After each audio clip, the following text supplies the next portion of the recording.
Hadley and for our project we're comparing the dystopian novel by Margaret Atwood, The Handmaid's Tale, with the dystopian movie based off the book by Suzanne Collins, The Hunger Games.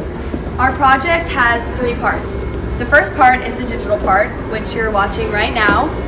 The second part is the art component.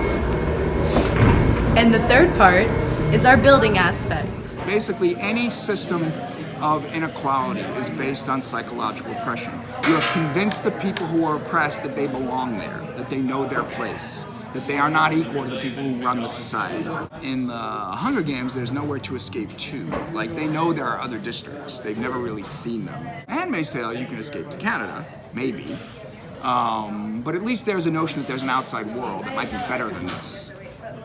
And The Handmaid's Tale, there's no escape because force is reinforced all the time.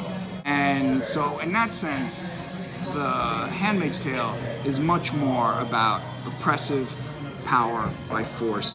And so you don't escape because you're afraid all the time. It relies upon a very old idea from Rome, that what you do for the masses is you give them bread and circuses. You give them sports and, TV. And that will keep them entertained, and they won't realize how oppressed they are.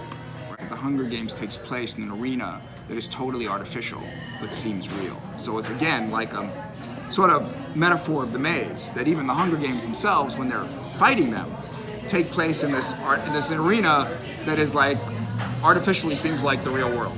And therefore, they don't think about rebelling, they feel unworthy, they're not smart enough, or quite simply, they don't have the guns. They don't have enough literal power to fight.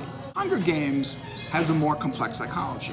There is this illusion that there's freedom in the lottery system in which you have the Hunger Games, right? Which of course is never true because everyone dies except one person.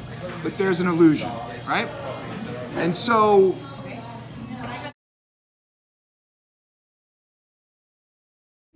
It happened with the Roman gladiators, where people watched others fight against each other for their amusement. So I think it could possibly happen. And then it could also happen because of overpopulation. That's a big problem right now. And people killing each other for other people's amusement is would also be a good way to decrease the population if you did it every year. So yeah, it could possibly happen. What do you think is preventing it today from happening? Our government, I think, is preventing that from happening because there's certain laws in place, obviously, and there's kind of an order that's going on where it's preventing it from happening. But otherwise, yeah, that's it. It could happen. I don't know.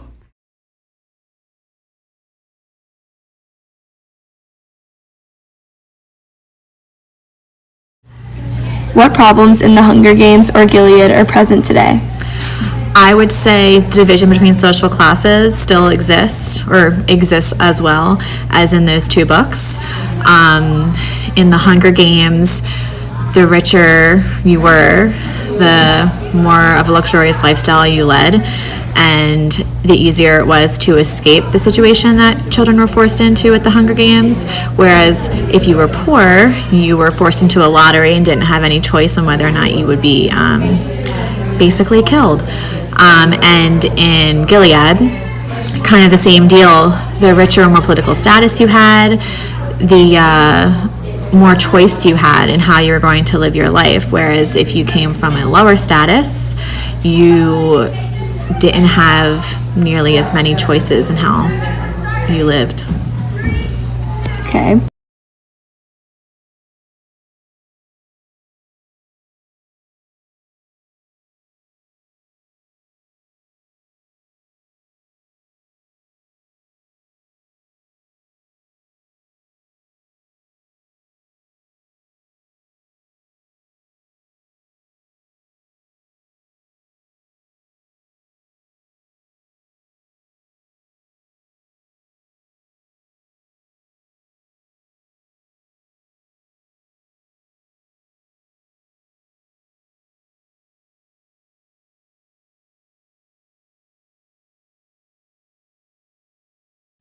So what is another problem in Gilead that is present in the world today? So much like in Gilead and in the Hunger Games, mass genocides still occur. Today, people are being killed by the hundreds of thousands in Syria and in Africa. In Syria, the government is bombing their own people in an attempt to get rid of ISIS, but they're not so much concerned with collateral damage.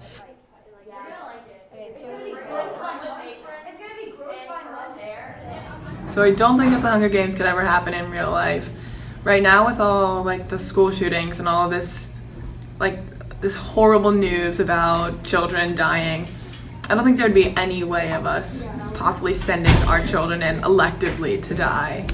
And I think that's a major theme right now all across America. Raising awareness for that, and so this dystopian novel isn't really realistic and applicable to our society We would today. like to thank Dr. Dinerstein, Ms. Aiken, Isabella Dalton, and Claire Morrow for allowing us to interview them. We hope you enjoyed watching our presentation. Thank you.